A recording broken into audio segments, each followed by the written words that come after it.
Hey everybody, welcome back. Happy Saturday night to episode 75.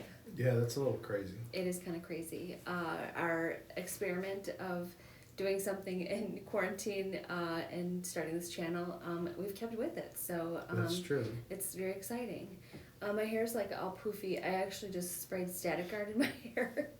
I didn't know that. Yeah, I like was brushing it and it was just like out to here, and so I thought, well, hairspray is gonna make it just worse, so I just kind of put static guard in it. So it is what it is.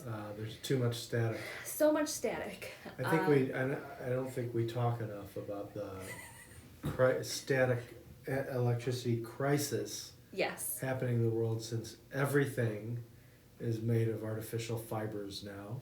Even if you get a cotton shirt or jeans that are cotton, they have, some kind of artificial fiber. So I just feel bad like touching the cats because it's like There's I want to some- pick them up and I'm like, I'm so sorry. there's more static now than ever before. Yeah. I think it's a safety hazard.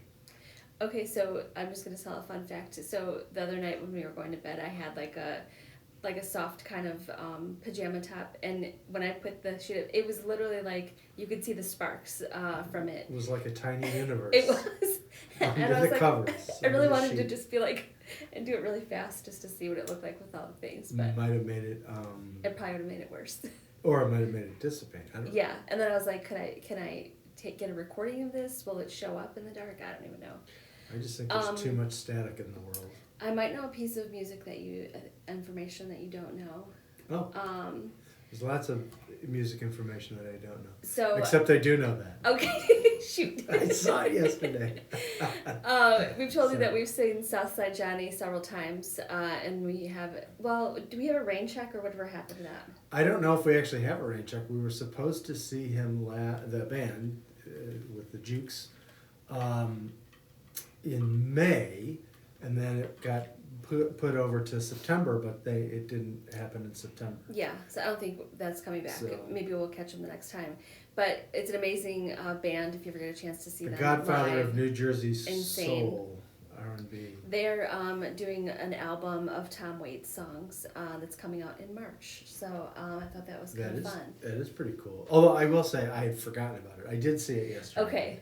I saw it and I was like, ooh, I hope I'm the first one to know. The first time, and this is funny that you mentioned that, because there's a guy, a Canadian radio guy called Eric Alper, Alper, and he's very well known. He's on Twitter and other social media platforms, and he tweets or whatever, posts stuff about music all the time. He interviews people on the radio, but he always has he'll ask these questions, and one of them was, what is an example of an opening act you saw in a concert, and then that act became a really, like, one of your favorite acts? And the first thing I thought of was actually Joan Jett, because I saw Joan Jett open for the Police March 31st, 1982. Ooh, wow. There's a reason why I remember It's kind of the funny to exact think date. like Joan Jett opening for somebody. But I Right. mean, you got to start somewhere. But I actually, the other one that I should have thought of was Southside Johnny. I saw them open for the Rolling Stones in 1978 at Soldier Field. So it's only been 43 years. Well, it'll be 43 years in July. Yeah. But yeah, and it's kind of funny that they started touring. Well, I mean, I'm sure they've always toured, but we became aware of the fact that they were touring again. Probably And coming to Chicago quite frequently. Yeah, like at least once a year. And I think the first time we saw them back here was in like 2017. Anyway, it was around 40 years after I saw them for the very first time. Great band, part of what I call the New York, New Jersey Mafia. Yes. With Bruce and Little Steven, Southside Johnny, our friend Garland Jeffries, Lou Reed, Yep. that whole It is group. kind of lucky though, The New York being in Dolls. Chicago, because pretty much any act that you want to see, whatever their tour is, you just look it up and like, when are they coming to Chicago? You know, kind of thing. So it's kind of nice that we get to frequently see a lot of concerts here, because Chicago's a hot spot to come. It is. And actually, I think I've never gone to Lollapalooza, which is like a summer thing in the summertime, just because it's just like bands that are way too young for me. Uh, and 20-year-olds, that's We were the talking thing. about that with the tattoo artist last. That's true, but I don't yes. think they're going to have it this summer. It's still not going to Yeah, be. they didn't last year. Well, that's the funny thing is, because initially for the first 2 or 3 years, it was a tour. They went all over the country, and then it became too. Oh, I guess I didn't know that part. Yeah, and then it became too cumbersome and expensive and everything like that to do it as a tour. So then they settled on Chicago to hold it every year, which I suppose it's logical because it's an easy place to get to from a lot of other places, big airports and all that. But I don't really know exactly how they ended up settling in Chicago. But Yeah, so we would theoretically have the opportunity to go every year, but no. but it's a little expensive. But we were talking to the tattoo guy, Bob, Yeah, about Lollapalooza. I mean, some of the we have a tattoo guy. we have His a name is yeah, Bob. yeah. I may have to go back and get it touched up a little bit. He was messaging me the other day, Yeah, and I have to get back to him. But but they're healing nicely, so They that's are. good. they are. And But then that's what we were talking about. We were talking because he had this soundtrack that was all this kind of music, and So it had, good. and at one point he had at least one Jane's Addiction song, Yeah, which led to Perry Farrell, which led to talking about. Although it wasn't my favorite Jane's Addiction song, which has Been Caught Stealing, which is. okay, I don't know that one. Oh, you probably do because they had a video for it. It's it's a song about shoplifting. But anyway, I'll have to check that out. I Yeah. probably do know it. it's the one at the beginning. You hear the dogs barking in the background. Mm, All right. okay, I'm gonna have to look that up. In other news, we had to give Gordon a bath. We did. We Uh, didn't take pictures of it. We I should know. have documented We should have the whole documented thing. the whole thing. Oh, that's So too bad. yesterday, she got into something in the basement. I'm not sure if she got in like a viaduct thing or something that was like yeah. extremely dusty, whatever. But she came up to the room I was working in, Claire's room, and was just kind of crying. And I was just like, "What's going on?" So she had like little pieces of dust like in her whiskers. So I just kind of was like wiping off, and so then I was just petting her, and then David came in and was like, "Her paws are filthy," Like and I was like, sooty. "Oh my god, they are." Poor baby. So I got like a wet paper towel and I was just kind of like trying to wipe him off and everything. And she was of course licking. But we had gotten cat soap for shampoo. Yeah, Cat cat. shampoo. Yeah, shampoo for our older cat who just passed away in September. Never used it, and so we just decided let's just kind of fill up the sink and put the suds in there, and just to see if we can like wash off her paws and like the front of her. So She loved it. she did get scared because she was like, "What the heck is going on?" Although she tolerated it, but the very cutest part of it is once we wrapped her up in like a big beach towel, she was just like not moving. She was just like, "This is where I want to be," kind of thing, which was so cute. Then poor thing, once she got out of the blanket, oh my gosh, they're chasing each other around right now. I'm not sure they're chasing. Waffle just tried to jump up on the radiator. It's a covered radiator, not Yeah. a bare radiator, and didn't make it. It's a funny thing about these cats is they are not coordinated. They are not. They run into each other. They try to jump up on things. They misjudge the height. Yeah. They're not It's coordinated. completely like parkour because every time they just go crazy, they keep running around the circle and they'll like kind of jump up on the couch and then jump off. They slide underneath David's desk. They are just like all over the Yeah, place. they do the thing where their paws are going sideways Yeah. and everything. And our upstairs actually has 2 staircases, so you like go up and around and can come around. So they'll go up that whole thing a couple times, and it's just like crazy. Yeah, because it's like a mansion. It is. The very dramatic our front end. Yeah, our entryway. front. Yeah, our first stairwell to our second floor. It's like that. Was it? I think it was Jose Canseco bought a house in Miami, and it had an elevator. So when you first walked in the door, there was a glass elevator shaft. Oh my gosh. So you could go to, but he didn't need an elevator, so he turned it into a giant aquarium. Oh, that's pretty So you awesome. walk into his front That's house. awesome. I think it was Jose Canseco. A 2-story aquarium. Wow. Yeah. I wonder if they got the fish guys to do that. I don't know. I can't remember the name of that show. What was Tanked. Mhm. which has a very different sort of connotation, but they're talking about fish tanks.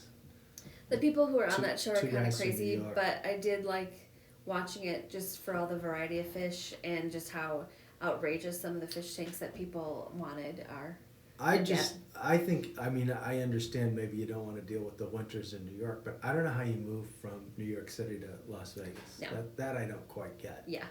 And it's not like there aren't plenty of wealthy people in New York City who would want fancy aquariums That's true. or aquaria. Aquaria, is that the Well, although I don't would know. I would like to go to is it the Georgia Aquarium? That's the big one. Yep. We watched a little bit of But we Ocean went to the one in New Orleans We did. many years ago. But I would like to go to the one in Georgia just to see Well, what that's that looks a- like. that's Although a big obviously one. we have a huge aquarium, a huge There was a time the Shed Aquarium. the Shad Aquarium. I Which was like was couldn't by remember. right on the lakefront downtown. There was a time when they had the largest indoor, I can't really call it a fish tank, but like, freshwater, it wasn't freshwater, it was saltwater, but the largest aquarium, in the world. That is no longer the case. I'm sure they've been outdone by Yeah. many, many places in the meantime. But back in the 70s and 80s, it was the biggest, not the entire facility, but that one main, like, coral reef exhibit was the largest I've not been there in the longest time. aquarium in the world. Yeah, I mean it was fun to go. Like when we were growing up, we always got to go on field trips there. And they had the giant squid. It wasn't real. It was a model of a giant squid hanging from the ceiling. And so I always just assumed that this was like a normal thing. Giant squid were just out there in the ocean because when I was a kid, I would see this thing all the time. And it's kind of like a sci-fi thing. Well, it turns out they do exist, but they're extremely rare, and they've almost never been actually spotted. Oh. And there's like different varieties of big squid, but they're like exceedingly rare, and they live, in very remote parts of the ocean. They exist, but like people get very excited. Scientists get very excited if someone actually captures one on video, like in its natural environment. They will sometimes wash up dead on shore, so that's how they know they exist. Right. But to actually see them, like in the wild, is an extremely rare thing. Which leads me to another show that we like, Is it about calamari? River Monsters. Oh, River Monsters. I think he did a thing on giant I think squid. he did too. Yeah. If you've never watched River Monsters, it's on Animal Planet. I think is the show or the what am I trying to say? The channel. So part of it is like scary in the beginning because he is an extreme angler, and he goes to the most remote places around the world to try to catch fish, not just like fish that are like hundreds of pounds and like as big as our dining room table. I mean, just like Or bigger. Yeah.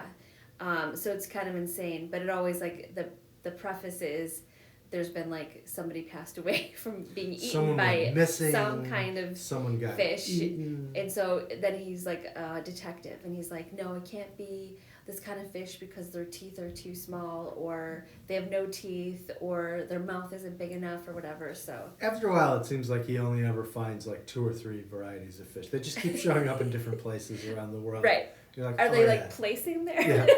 Yeah. Oh, it's one of them before. Also, it turns out that there are a lot of very dangerous varieties of catfish in the world, which is There not is. something I would have guessed. Yeah. When And we they used can to go get fishing huge. for bullheads,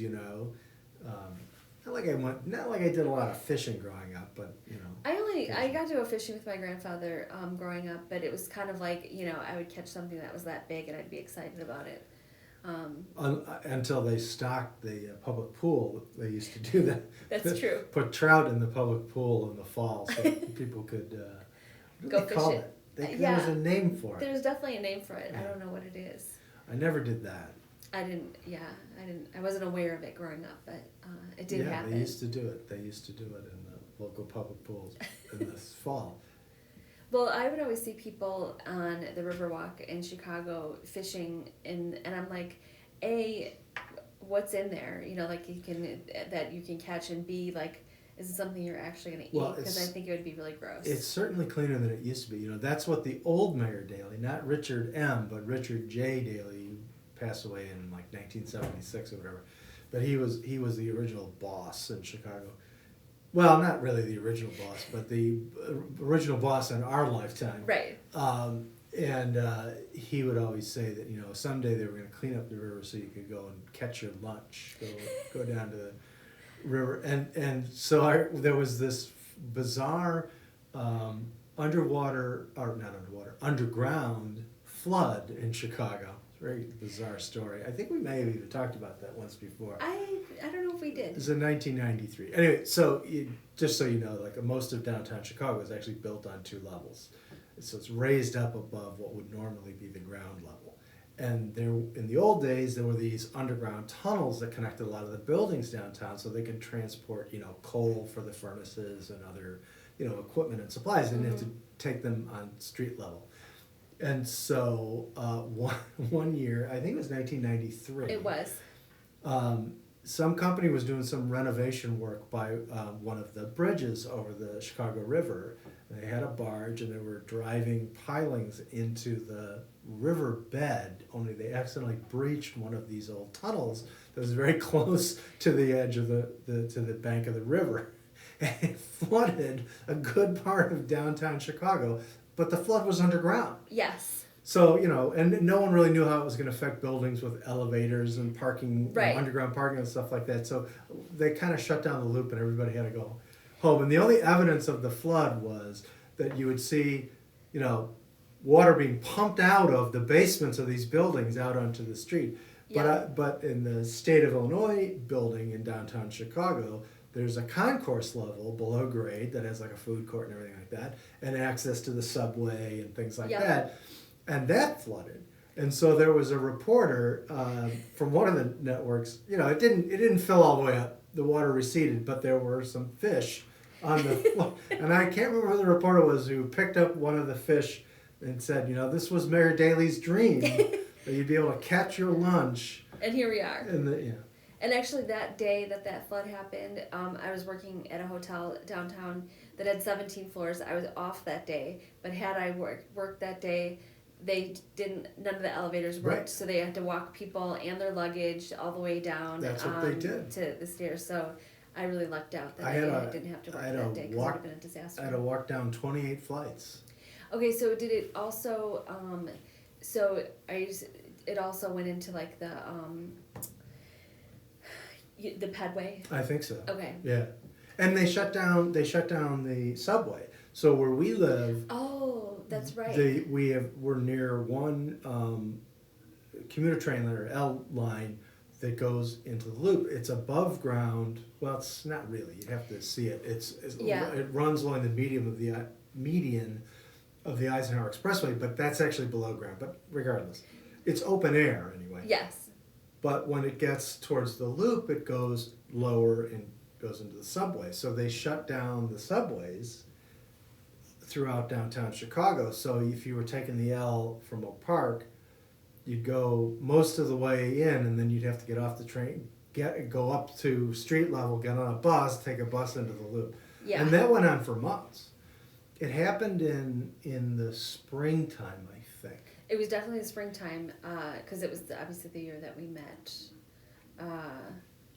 Yeah, that's and, right, 1993. Yeah.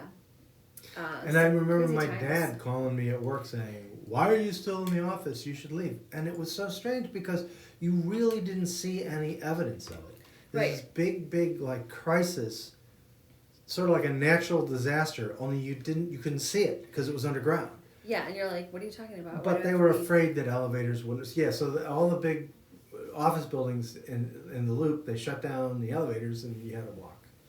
Yeah, so I missed kind of the high drama. A strange diversion. Yeah, we just like to. Well, we were talk talking about fishing, and so I remember. And then I said the river walk and the river, and then it all evens out. It all comes around. It's an improvisation. As Michael Scott would say. So yeah, that's pretty much what we've got going on. As we mentioned before, we have another 2 days off. We're off on Monday. We have our long call with our daughter tomorrow, who's at college. So looking forward to Because she's working now. She's a working lady. So we did not have our normal call today because she was working. So I can't wait to talk to her and find out how everything's going with school and whatnot. And then also I might make focaccia bread. Oh. Which I've made it once before. I made other breads before, but I've seen it pop up like 5 times in my Instagram feed. Is it for Valentine's Day? It is I'm making it heart shaped. What if I could make it heart shaped? Oh my god, that would be amazing. However, I'm gonna look at it. I've been looking at a couple of recipes, kind of like how it's like when we're watching the cooking America's Test Kitchen, where it's like you need to start like 3 days before. Some of the recipes, it's like it has to rise, and then you put it in the refrigerator for a day, and then you let it rise again, and then rise again. So we'll see how complicated it's going to be, but that might be happening. Okay. I was not consulted. You were not consulted, but now I really want to do a heart-shaped one for you. No heart-shaped pizza? I know. Now they're going to get squirrely again. So anyway, so that's what's going on with us. I hope you guys are having a great weekend, and let us know what your plans are for Valentine's Day if you have any, or just what your plans are for this weekend. And we will talk to you guys next time. Bye.